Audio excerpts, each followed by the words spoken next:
வணக்கம்.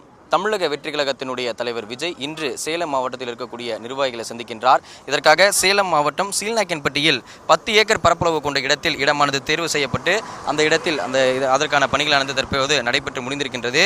தற்போது நாம் இருக்கக்கூடிய இந்த பகுதி சேலம் மாவட்டத்தில் இருக்கக்கூடிய சேலம் விமான நிலைய பகுதி. இந்த பகுதியில் விஜய் வரும்பொழுது இந்த பகுதியில் பாதுகாப்பு பணியில் ஈடுபடுவதற்காக சேலம் மாநகரத்திலிருந்து 380க்கும் மேற்பட்ட காவலர்கள் பாதுகாப்பு பணியில் ஈடுபட இருக்கின்றனர்.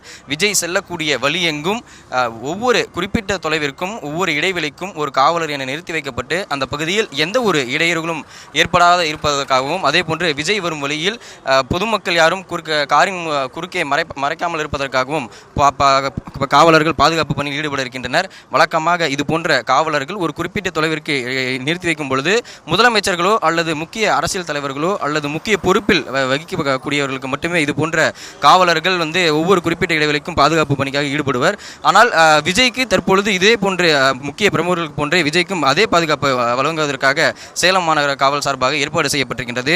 380க்கும் மேற்பட்ட காவலர்கள், அதாவது விமான நிலையத்திலிருந்து விஜய் செல்லக்கூடிய ஒரு குறிப்பிட்ட தொலைவு புளியம்பட்டி ஜங்ஷன் என்கின்ற அந்த பகுதி வரை 380க்கும் மேற்பட்ட காவலர்கள் பாதுகாப்பு பணியில் ஈடுபட இருக்கின்றனர். ஒவ்வொரு குறிப்பிட்ட தொலைவிற்கும் ஒரு காவலர்கள் நிறுத்தி வைக்கப்பட்டு பொதுமக்கள் யாரும் இடையூறு ஏற்படுத்தாத வண்ணமும் அதே போன்று விஜய் செல்லக்கூடிய வழியில் பாதுகாப்புகள் இருக்க வேண்டும் என்கின்ற ஒரு காரணத்தினாலும் தொடர்ந்து இந்த பகுதியில் காவலர்கள் நிறுத்தி வைக்கப்பட்டிருக்கின்றனர். அதே போன்று விமான நிலையத்தில் பொதுமக்களும் ரசிகர்களும் கட்சியினுடைய தொண்டர்களும் கூடாமல் இருப்பதற்காகவும் இந்த பகுதியில் காவலர்கள் பாதுகாப்பு பணியில் ஈடுபட்டு வருகின்றனர். கிட்டத்தட்ட 11:30 மணியளவில் விஜய்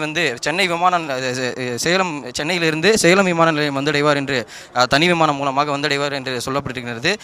அந்த நேரத்தில் பொதுமக்களும் கட்சியினுடைய தொண்டர்கள் யாரும் இந்த பகுதியில் கூடாமல் இருப்பதற்காகவும் அதே போன்று எந்தவித அசம்பாவிதங்களும் இடையூறுகளும் ஏற்படுத்தாமல் இருப்பதற்காக தொடர்ந்து காவலர்கள் இந்த பகுதியில் பாதுகாப்பு பணியில் ஈடுபட்டு வருகின்றனர். விஜய் செல்லக்கூடிய வழி எங்கும் பொதுமக்களும் அதே போன்று எந்த ஒரு இடையூறும் ஏற்படுத்தாமல் இருப்பதற்காக ஒவ்வொரு குறிப்பிட்ட இடைவெளிக்கும் ஒவ்வொரு தொலைவிற்கும் தொடர்ந்து காவலர்கள் இந்த பகுதியில் நிறுத்தி வைக்கப்பட்டிருக்கின்றனர்.